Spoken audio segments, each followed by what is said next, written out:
I'm going to show you my complete selling system that will help you land big clients and high-paying jobs, how any level of business can easily transform their sales using it, and give you examples of real people who have skyrocketed their revenue after applying this process, all in an hour. There are several hidden roadblocks that every business eventually runs into. Throughout this video, I'm going to help you identify them, show how they will kill the growth of your business, and give you the tools and the exact processes to overcome them, so that as you apply this system, you get the best results with the least friction. My name is Richie, and over the last 3 years, I've launched 2 projects that have each revenued 7 figures. In that time, I've also helped small to medium-sized businesses multiply their earnings or grow their sales by millions a year using the system I'm going to share with you. Sales can be weird, challenging, and even paralyzing. Most people understand that putting in time, effort, and energy deserve compensation, but our brains are not wired to accurately judge the value of the reward we earn for the resources we put in. If you compare a large sale to a small sale, you may put in a similar amount of time working with both clients, figuring out their needs and coming up with a solution. But with small sales, you're more likely to charge based on the time and the hard costs, whereas large sales are often able to be priced based on the value of the solution you deliver. This means that with small sales, you'll eventually fill all of your available time and run into the limitation on the profit you can earn. It seems like there are endless, small, complex, highly custom orders out there looking for somebody who will do them inexpensively. It just doesn't have to be you. But that doesn't mean that smaller sales are bad. Later on, I'll reveal the opportunity and the trap of small sales in greater detail. First, I want to share one of the most powerful hacks you can use to find large sales. It's not all about being an expert in your field. No, in fact, the difference between someone who can only find small sales or land the deals that are handed to them and somebody who can consistently make meaningfully large sales comes down to one skill. But developing this skill requires you overcome a major hurdle, and many of the companies already getting large sales don't even bother trying to fix it. Instead, they address the skill and the hurdle by spending hundreds of thousands of dollars training sales staff on scripted processes and then churn through people who don't naturally get it, hoping that some of them have a eureka moment and then go on to become their power sellers. We'll get to the major hurdle. But first, what is that skill? It's the ability to identify the underlying motivation someone has, regardless of what they're asking for, then articulate it as a problem to show that you understand what they're saying. And then you come up with a solution that positions you as the person who can deliver it. Here's an example. I had a parent from a charter school come to me and ask for some custom t-shirts. They wanted to offer them as a booster at sports games. After some conversation, her motivation was to help pay for school field trips, and this was her volunteer solution. By asking questions to understand her motivation rather than just taking the logistics of the job, it eventually gave us a chance to speak to one of the board members, where we discovered that many parents could not afford the extracurricular activities, and there was an overall budget shortfall preventing the school from stepping in and helping. As we learned more, we discussed the school's dress code that we had to work around, and at one point it came up that the students weren't allowed to wear hoodies. The original reason was because they didn't want unapproved colors, prints, or logos on them, and it had been a hassle to enforce. That's when we had an idea. I remembered being in high school and the school fundraiser salesman. You know, the ones that push the overpriced trash and popcorn tins on you. Yeah, this guy showed up in a red Ferrari to pitch our school. And for some reason, that stuck with me for years. But it gave me an idea. I suggested that they sell school-approved hoodies that address their issue with colors, prints, and logos separate from the booster shirts. And more importantly, we could make these hoodies a school fundraiser that my company would run and handle as a service. We would produce a form that every one of the 900 students could take home, and they would sell these hoodies to friends and families and anybody who wanted to support the fundraiser. This handed them free revenue on a silver platter. But more importantly, this hoodie was an optional luxury item with a school-approved design, courtesy of us, on the front and the ability to customize it with their last name on the back. In a school with a strict dress code, the ability to have a single personalized item meant that every student had to have one, and almost every student wanted their name on it. The next thing was price. At that time, if somebody came into my office and they knew exactly what they wanted, we would have quoted them based on the hoodie SKU, the quantity, the print colors per location, and would offer volume discounts for options like vinyl names. A hoodie order with a one-color screen print and a custom name at high quantities might have been worth $9.50 or $10. But because I created and presented this solution and offered to spearhead the entire fundraiser, I thought back to my high school experience where they received a 20%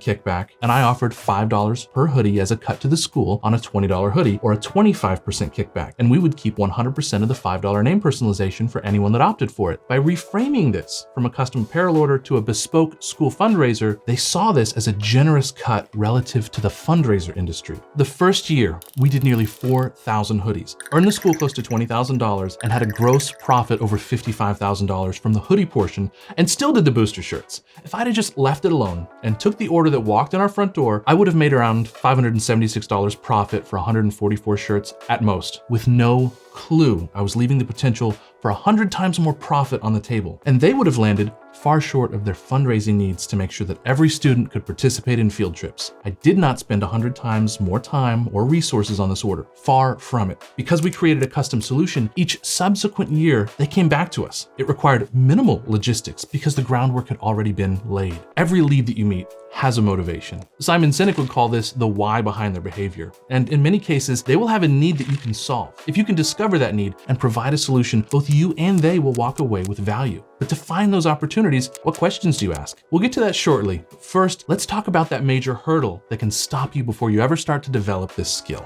When somebody comes to you asking for something, there's a comfort to the natural power dynamic. This person already recognizes you as somebody who may be able to solve a problem they have. You don't have to build your value, risk them rejecting your expertise. You don't have to offer your product and hope they want it. There are so many unspoken aspects that just fall into place. But as soon as you have to put yourself out there into an unknown situation, that's when you run headfirst into fear. It takes many forms. It can be a general feeling that paralyzes you, or it can be tailor-made by your brain to hold you back. This system is not about forcing you to face your fear by making 1,000 cold calls where you get screamed at as you fumble and stutter your way through a script. I've learned that a lot of my fear and a lot of the fear that exists around sales comes from a misunderstanding about the entire process, customers' needs and wants, and most importantly, an improper understanding about my own motivations. You may think that your motivation is to make money, and that you can make money by selling to someone. And to do that, you have to convince them to buy from you. If you approach this thinking that your core motivation is to make money, you may have already introduced a subconscious feeling that you have greedy intentions, which may be unethical and will come at the expense of the person you're selling to. That's not who you want to be. So immediately, you're attempting to force yourself to be incongruent with the person you are. But you also know that you have to sell, so you push ahead, but the internal conflict projects, so you're no longer presenting the version of yourself that built friendships, is respected and liked, and has earned acceptance and accomplishment. The prospective client is introduced to this off-center amateur actor version of you.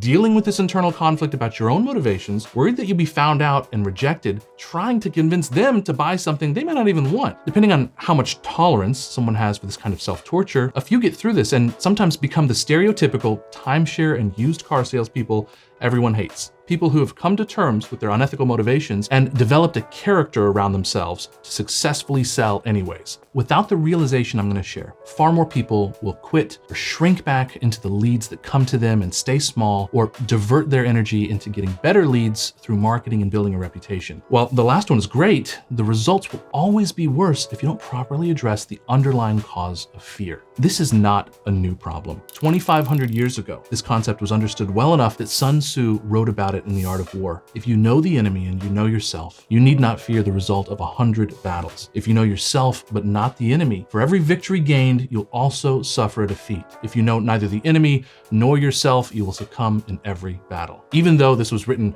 for war, it highlights the importance of figuring out who you are, because the role you play in a sale will make all the difference between striking out every time and closing big deals consistently. So how do you figure out what your motivation is? And how does this something make fear go away? Think about a hobby that you have, or maybe a show that you became invested in. Have you ever met someone else and just immediately click over that shared interest? In that situation, you and the other person were probably enthusiastically conversing about something you both like, and probably walked away feeling uplifted and with a positive impression of each other. Why did you start your business in particular? Maybe the thing that initially drew you to it was the size of the market or the potential for earning, but that's just the qualifier. What about it kept your attention and held it against the other options that you had? Really consider what aspect of you resonated with it. In many cases, you'll see a pattern in your life. It's likely that something in the business you chose plays to a strength that you have and an interest that motivates you. It may be that you like to solve problems, or because you feel like you can improve on what you see in the market. You might be driven to innovate or express your creativity. You could want to compete and win, or you could want to build something that will last. It will be unique to you, and searching for it will put you on a path towards better understanding yourself. I enjoy identifying a problem,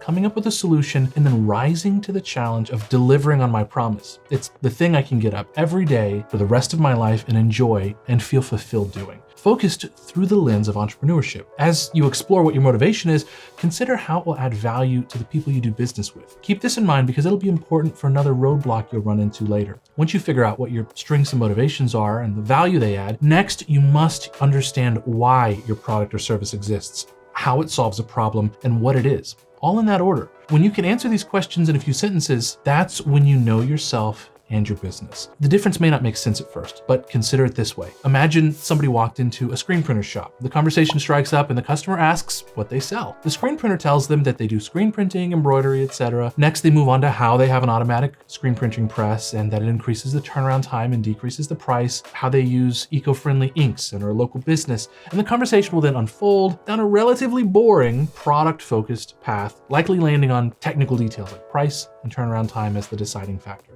On the other hand, what if you start with why? The same customer comes in and asks about the business, but instead the owner replies, we work with brands and businesses to help them grow their reach and share their message. We look at their audience and create designs and messaging tailored to that market using apparel as the delivery mechanism. The focus is no longer on the apparel. It's simply the tool used to focus their unique strengths and accomplish a mission. And it opens the door for far more meaningful interactions. This is where the shift from manipulation-based, fear-inducing sales to inspiration-based, exciting sales can happen. Imagine two people trying to sell hamburgers and french fries in a food court. The first guy goes after every person that walks by. He stops and pitches them, hey, you should buy a hamburger and french fries. It's fresh, all beef, made to order. It's my family's recipe. Out of 100 people, 95 people say no and they keep walking, and only 5 buy. In his mind, he starts wondering if there's something wrong with him, his pitch, his product. In this parallel universe, the other guy goes out and meets the same 100 people. Instead of pitching his burger, he asks, hey, are you hungry? He's starting with why. He finds out that 60% of the people already ate. If they are hungry, he asks if they like hamburgers and french fries. Out of the remaining 40, only 10 of them don't like burgers, but 30 do. At this point, he says to each person, my family loves making burgers. We have our own family recipe and we make our burgers and fries to order. Of those 30, 20 people had other plans and 5 are saving money. Let's ignore the opportunity for him to overcome objections than people with other plans who didn't like burgers or who were saving money. I would expect him to close more than the first guy. But in this scenario, even when the results are the same, instead of seeing 95 rejections like the first guy, the second guy met 95 unqualified leads and closed the rest. More importantly, none of those reasons had to do with him, his pitch, or his product, and he doesn't come away feeling stressed, rejected, or afraid of sales the next day. If you approach sales this way, it doesn't eliminate the negative emotions completely. And when you're fully invested in making a sale, you'll still have times when it staggers you, especially when a customer gives you a hard no. But in most cases, by taking this strategic, empathetic approach to sales, you won't end up with belligerent customers, slammed doors, or harsh rejections. You'll also enter into conversations differently. Rather than experiencing fear from pressuring and feeling pressured to make someone buy, along with all the insecurities that come with making that interaction about you and your ability to convince someone, you'll start seeing real people trying to make the best decision for their circumstances. If your goal is understanding someone, while asking questions and conversing in ways that help you identify their problem, you're taking the situation and making it an external puzzle. At some point, you'll be able to articulate the problem back to them, and if they're a good fit, your solution should resonate on an emotional or logical level without you having to put on a performance. Which leads me to the next growth hack. When you mesh the person you've developed over a lifetime with your business, you'll find yourself able to naturally flow in and out of conversations related to your business, which creates an unexpected opportunity. Ashley and I went to Teppan Edo in Epcot last year. It's a Japanese teppanyaki restaurant where one chef cooks in front of a group of people. A random couple sat down next to us, and because it was date night, we mostly kept to ourselves. At some point, I accidentally engaged them with something generic along the lines of how their vacation was. When they mentioned that they were fitting the vacation in at the end of a slow season, it of course opened the door for asking what they do. Next thing I know, We're having a full conversation about their retail storefront, the pain points they were experiencing, how they overbought slow-moving inventory, the print industry in tourist destinations, and after articulating their problem and sharing a few solutions that I'd seen work in other businesses, they ended up becoming a coaching client. That was an aha moment for me. If you stay in that scared or intimidated place, the chances of uncovering opportunities while you're out and about are next to zero, because you'll leave that mask you have to psych yourself up to put on and wear at home. On the other hand, when you can share your why and enthuse about helping people, not bombarding everybody in the room with what you do, people who have a need will feel comfortable sharing what they do with you. That's where opportunities show themselves. At the beginning of the video, one of the first things I talked about was small sales. Small sales can be a tool used to maximize your growth, but without a very intentional plan, they quickly become a trap. So how do you prevent this from happening? When you're first starting out, the road ahead is full of unknown unknowns. That means you're gonna run into situations, problems, and make small oversights that you had no idea were even possible. So you aren't able to prepare for them ahead of time. Taking on small orders in your industry allows you to cut your teeth and build new processes while the stakes are low.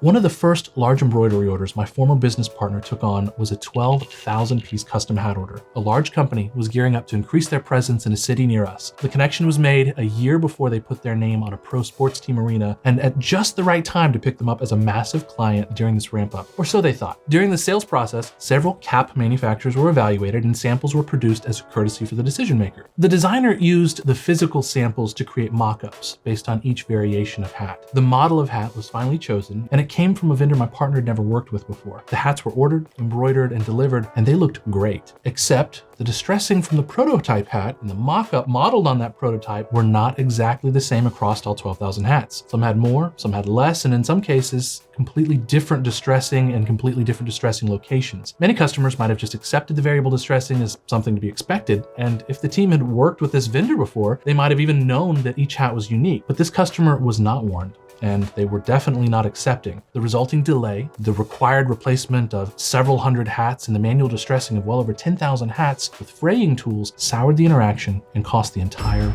relationship. See, that's where small sales come in. In both new and established businesses, having looser requirements for processes or products that you're unfamiliar with gives you a chance to test your processes during a low-stakes break-in period. The benefit to you is the knowledge, efficiency, and the process improvements you can bring to bigger clients. But there are many problems with small sales, and the vast majority of struggling businesses that I've worked with are plagued by, rather than strategically using small sales. See, small sales tend to come from less experienced customers with unrealistic expectations in many cases. This is why you may so often feel like all the most difficult situations and customers find you and absorb your time. The next major issue with small sales is that they rarely lead to bigger business. With a large sale, a repeat order is likely to be of a similar size. This means the effort you invested to win someone over as a client continues to pay off. But this can be a force multiplier if you made a great deal, or a repeated headache if you made a bad deal. Interestingly, the clients you make the worst deals with can be extremely difficult to cut off. With well-known clients or larger orders, they also give you credibility. Even with unrelated prospects in different industries, if you can demonstrate to a buyer that you have accomplished something significant already, it makes it that much easier for them to trust that you can do the same for them. The final trap of small orders can be harder to spot without the right process that we'll cover in just a moment. These are false opportunities. In many cases, even well-intentioned prospects may be dreamers. Depending on your industry, you may run into someone who presents like a large client, ready to bring big business to your front door. But listen closely, because as soon as the promise of future potential performance comes into the picture, you're essentially contemplating whether you should offer real value, goods and services, or discounts today for the potential of it paying off at a later date. Often, the potential will be wildly inflated. Many times this is done with genuine intentions, but the reality is that for every runaway success, there are far more flops. A good opportunity that you can build a solid foundation on should always involve a clear path to both you and your client walking away with concrete value at the end of your current transaction. Over the years, I had to start looking at people who approached us with ideas in a little bit of a different light. We had dozens of people who would come in pitching their dream and requesting that we essentially finance it. I realized that we had to become intentional And think of situations like this as an investment pitch. Unless they had a solid concept, a clear market, traction, some history like sales or past successes, we would make sure that the burden of funding these ventures would stay on their shoulders while charging for our guidance, expertise, and services. When I stuck to this model, I ended up pushing forward with less but far more motivated clients. Occasionally, you may make a connection who checks all the boxes, is ambitious, and eventually grows into a larger customer. However, anytime a client undergoes rapid growth, you run the risk of them attracting an entourage of new people and advice, meaning you may have to resell yourself or watch them outgrow or simply cut you out. This happened several times over the years in my business and in the businesses of people I've worked with. Years ago, an up-and-coming clothing brand founder approached us after they had a very successful Kickstarter campaign. They worked with one of our designers and came up with an extremely complex multi-location line of clothing. We incorporated sewn down woven and leather patches, used specialized processes, and generally just showcased our best capabilities. We made a great connection and believed in their message. So we ended up going above and beyond while undercharging and allowing low quantities with the expectation and agreement that we would grow with them as a fulfillment partner. Months later, the brand grew, but they merged with another brand who insisted on using their own production. Even though they were one of the times where we bet on a winner, other circumstances kept it from paying off. The key to small sales is knowing when it's time to make the uncomfortable decision to leave them behind and then transition into larger sales and clients. There's a comfort level to seeing a daily flow of business, but if you've filled your available time and you don't have the profit to hire an employee, upgrade your equipment, or take a day off, your client base is holding you back. You may be thinking, great, I'm convinced, but how do I actually go out and find these great opportunities and big clients? The title and the promise of this video is a way that any business can grow. And there's no shortage of content that will show you a very specific way one business skyrocketed, but you might have noticed that it isn't easy. There was some angle, and if you tried following their advice, it probably didn't work for you. The reason those opportunities, strategies, or methods haven't worked and won't work for everyone is pretty simple. The hero of those videos often was the exact right person who found their opportunity at the right time. They can share how they did it and the struggles they overcame, but what you won't hear are the elements of their story that fell into place that they may not even be aware of. Skills, life experiences, their network, and any number of other factors that they take for granted may have given them the right fuel. If you try to duplicate their success, it's likely you'll run into a myriad of obstacles that they may not have even struggled with. But there is a solution that can work in your business, any business really, that's in a stable or growing market. I'll walk you through exactly what it is and how to apply it to your business. But first, I'll explain why it works in ways other methods have failed.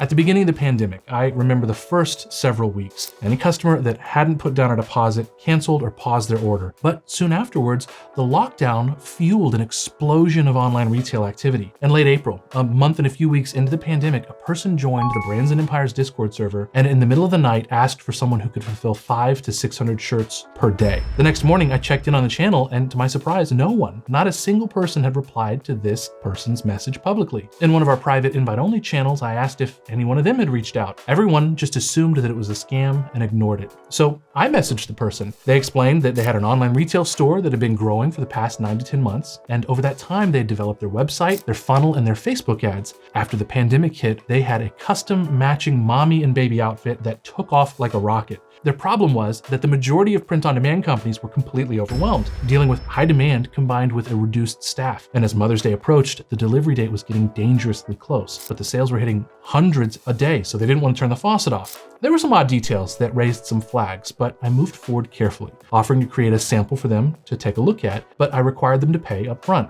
They immediately paid with an American Express and they loved the sample, so I asked for a phone call. We had a great conversation that cleared up any of my initial uncertainty, and we decided to continue forward after taking a large deposit, followed by the agreement of daily payments. Then, once we determined our own limits, we split the opportunity with some of the people in our network and turned out this massive rush order for the client. When I tell that story, usually I point out that in a room full of 600 actively participating entrepreneurs in that industry, not one person gave this massive opportunity a second glance for a myriad of reasons. They convinced themselves that it was either fake, too large an order, or potentially already snatched up by somebody else. This happens all the time, where an opportunity presents, but an entrepreneur has locked themselves up to the point where they overlook it and complain about the lack of opportunity in almost the same breath. This situation paved the way for an experiment. A year later, I organized an accelerator program. And going into the accelerator, I knew that coaching courses tried to provide a one-size-fits-all solution and inherently had a high failure rate. On the other hand, one-on-one consultation was neither scalable for the consultant or affordable for small business owners.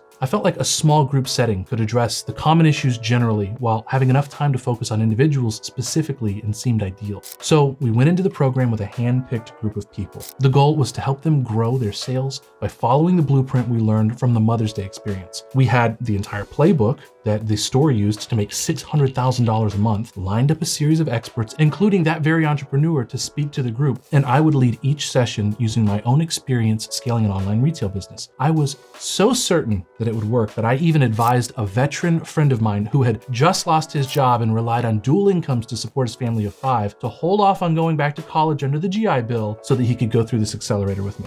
2, maybe 3 weeks into the program, and I was already really concerned. Of the 11 participants, even with their experience, relevant skills, existing businesses and equipment, only 3 of them were able to keep pace and started seeing success. As we started taking specific actions, the other 8 were getting left behind in various unforeseen ways. It became clear that their strengths and existing successes were very different from the goal they were working towards, creating unexpected roadblocks and delays. That's when I finally realized that chasing a specific opportunity based on somebody else's results leads to a survival bias, but it's not an effective strategy for most people. Even though I put in an incredible amount of effort to assemble the knowledge, gather the experts, and then hand-selected participants, it greatly increased the success rate compared to baseline, but it was a high-friction, losing battle for the majority. With my initial plan falling apart, I started reading and looking for another solution. By the end of the accelerator, of the 11 people who began the program, 2 had to step back for unrelated personal reasons, but 9 out of the 9 people who completed the program grew their businesses significantly, with 6 doubling their revenue or better during the 3 months it ran. My veteran friend went from jobless and looking to go back to college to closing $14,000 in business. More importantly, it transitioned him from a $1,000 side income to a sustainable full-time income that ended up outpacing his original job. Another participant landed a $20,000 sale in their business that only revenued $50,000 a year. A third grew from $9,000 to $18,000 a month while optimizing their business in a way that gave them time back in the process. The individual stories and victories were amazing to be a part of, but the secret to how each person was able to grow using the exact same process was shockingly simple. Every business was unique, meaning that the specific steps they took were rarely something that the rest of the group was able to simply copy. Instead,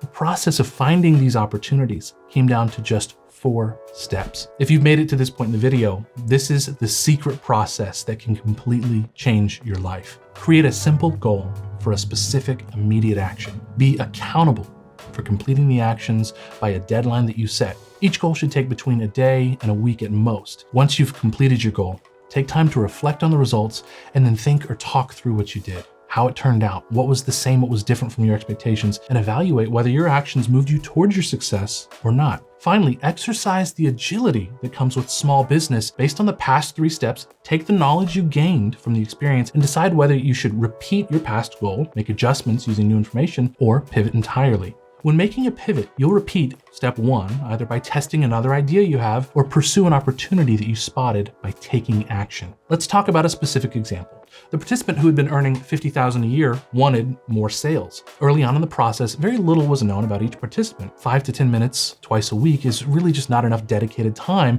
to deep dive into their underlying problems or challenges in the first couple of weeks. But we knew that inactivity and getting stuck in analysis paralysis mode is worse than taking a suboptimal action. Eager to handle his problem of low sales, he was initially open to trying a direct approach. His goal was to solve this problem in just 1 cycle. So he set cold prospecting goals, agreeing to specific activities like visiting new places in person, attending networking events, and cold emailing. But after the experience, when he had a chance to reflect on cold prospecting, he discovered that it was a high friction activity for him. He had held the idea that if he really wanted to, he could go out, shake hands, make sales, and that became a source of false comfort. And it was actually an excuse for him to not take specific action. After taking specific action to actually put his cold prospecting idea to the test, he had minimal results, and more importantly, he realized that it wasn't easy. This led to a discussion of how he was getting sales, where we learned that he did have a flow of new business. Most of his business came from a lead generation service, but the jobs he gained from this service didn't convert into long-term client relationships.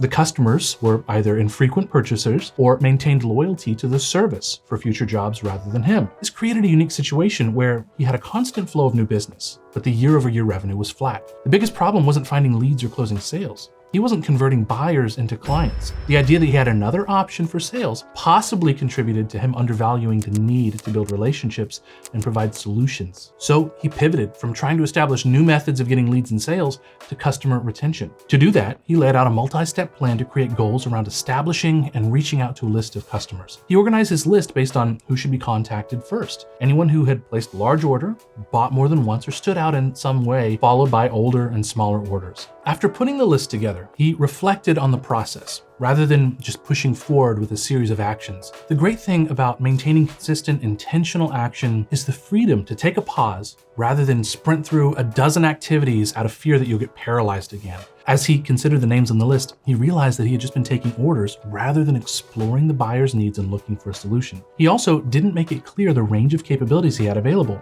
If a customer came in for embroidery, he never even mentioned the apparel printing or promotional products or other services that he had to offer. To address this, his next goal was to create a short script, to contact past buyers, check in on them, ask if they had any pressing needs, and to inform them of the other types of services he offered beyond what they had done together in the past. He went through one revision, and the script was softened so that there was no tricks like power dynamics or selling psychology, just a warm follow-up to a past buyer. Finally, it was time to put this groundwork to the test. He agreed to call the top names on the list, and at the very next meeting, something incredible had happened. He reached out to one of his few actual clients that had ordered more than once. Their annual purchases were under $1,000, but they stood out to him because he knew that the buyer was a decision maker in one of the government services in his city. During his conversation, he went into detail about what he could do, and it just so happened that they had no idea about his other services. They enjoyed working with him, and more importantly, they had a large repeating annual order worth $20,000 coming up. They had him submit a bid, which of course he won, and just like that, his annual revenue jumped 40%. Seeing that situation and dozens others unfold like it was electric. Each breakthrough, victory, sale, and problem solved was very unique. How many people have a high-level decision maker ready to place a huge order just waiting to be cross-sold? But what I realized over time was that by repeating the same 4 steps, it led to consistent positive results. It also heightened people's awareness and ability to take advantage of opportunities that came up because they formed habits of taking action, measuring the results, and looking for ways to inform their future decisions. It made opportunities that would have gone completely unnoticed if their heads were down stand out like beacons, no matter what your business is. You can reflect on your current situation. In doing so, you're likely to spot one or more problems that you face. Possibly not the root cause of those problems at first, but by setting a clear, actionable goal and being accountable to follow through, you gain more information. See the situation from a different angle than maybe what you assumed, and then you have the ability to pivot to try something new until the problem is solved or becomes irrelevant to your success. If you're just getting started and you have no sales, delaying at all can lead to a moment where you can find yourself paralyzed, realizing that you don't actually know how to make a sale. And if you get in your head, that can lead to a death spiral. But if you step back and reflect, how did you imagine sales would come? Social media? Make a post, make a dozen. Did it work? If so, then do more. If not, do some research to figure out why. As long as you constantly take new action, informed and adjusted by the previous activity, and that's key, something will eventually click. If you have a business with sales, but are trapped by small orders and what you may call a bad book of business, you could find yourself paralyzed trying to imagine ways to capture huge clients and big orders. So how do you find large orders that you desperately want and you need to scale your business? The key is applying the 4 steps, aiming in the direction of larger clients without putting the pressure of trying to figure out exactly how to land there in one step on your shoulders. It's very likely that there are too many unknowns to come up with a concrete plan right now at all. Instead, take an hour to consider what your existing opportunities, network, clients, and skills are. What's the largest sale you've ever made? How did you make that sale? Who was the buyer? Are there other people in similar situations with that same need? Working your way through these types of questions can be a powerful starting place to create actionable goals. And once you've begun the process, maintaining your momentum is easier than trying to force yourself to take action in the first place. Now, if you've watched this far into the video, I'm just gonna go ahead and speak from my heart. Trying to start, run, or grow a business can be very lonely. And at the end of the day, the 2 most powerful changes that I made in my business was finding somebody or a group of people that I could be accountable to. That accountability really holds your toes to the fire. If you show up to a meeting and you did not complete the actions you told the group you were going to, it doesn't feel great. And that accountability allows you to set goals that you actually complete. And once you've completed something, you get the support of the entire group to help you figure out what about that worked or didn't work, or spot opportunities and room for changes in the future. And that's something that I didn't have and I completely overlooked probably in the first 8 to 9 years of being an entrepreneur. I had been a part of masterminds and large networking groups, you know, the ones that have the real estate agent and the plumber and the banker and the this and the that. But those groups are just lead generation groups. They're cross-selling groups. You stand up, you share your name and your business and you talk about it for a little bit, or maybe one of you guys puts a presentation on. That is different than a small group of people in your industry that are all working towards the same goal, but you're not trying to cut each other's throats. You're trying to be cooperative and help each other succeed. That's an extremely powerful force multiplier. So at the end of the day, the 4-step process took off in an insane way, not necessarily because the process does or doesn't work whenever you're trying to do it by yourself, but because it works so much better when you've got that group around you. Over the past 3.5 years, I invested in building 2 different businesses. One of them was an online retail store that generated over 7 figures. And the other one is a training product that was marketed for $999 and we sold it for $798. We did well over $1 million on that training product. And over the course of the last several years, over 3,300 or 3,400 people were able to get their equipment. This is printing equipment. They were able to get up, trained, and online using that equipment. And it felt really good to help these people learn the technical aspects of getting their equipment online. And you do meet a lot of people who are at the beginning of their business, or they're making their first major expansion from something simple like a Cricut or a heat press to a real piece of industrial equipment. And that's fun. But the stories that I became most invested in were the people who I was able to talk with after purchase. Because as soon as the printer is unboxed and you've made your first couple of t-shirts and you understand how to use the tool, how to swing the hammer, the next question is, how do I go out and get a sale? And it is terrifying to realize that you may have spent $5,000 or $10,000 or $20,000 on a piece of equipment that you know how to use, but you have no clue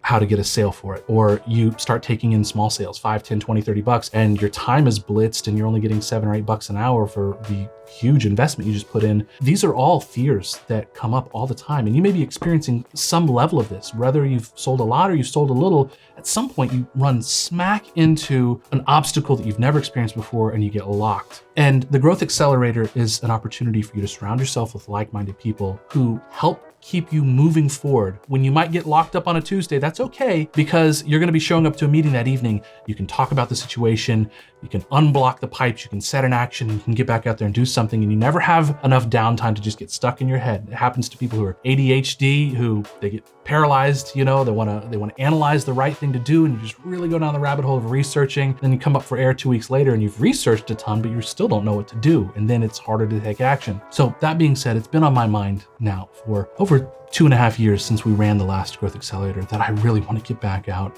and I want to help people who are trying to grow their business actually succeed and grow their business and make sales and find those big clients and take down giants, because that feels great. And it's right in line with what I love doing. I love solving problems and helping people find that solution and then seeing that solution pay off. That is the thing that I get out of bed every day and I feel fulfilled doing. And even though we've done a fantastic job building an online retail business and a training product, I'm excited to switch gears fully into helping the next generation of business owners get up and running. So if this is something that sounds interesting to you, if you want to be a part of 12 or 20 people who are going to take this journey with me in the first round, I am excited to hear from you. So please look down in the description and click the link. It's going to take you to an email landing page where it'll ask you a series of questions. And if you think you're a good fit for this program, and it is a paid program, it's the cheapest that it will ever be. I'm never going to be lower than that. And the number of slots are going to be limited, either to 12 or to 20 people for an 8-week program. So if that's something that interests you and you understand and you're excited about the value that you can get out of being a part of a group like that can just launch your business, catapult it forward, then get in touch with me. I would love to hear from you. I'd love to work with you, and we'll take this journey together.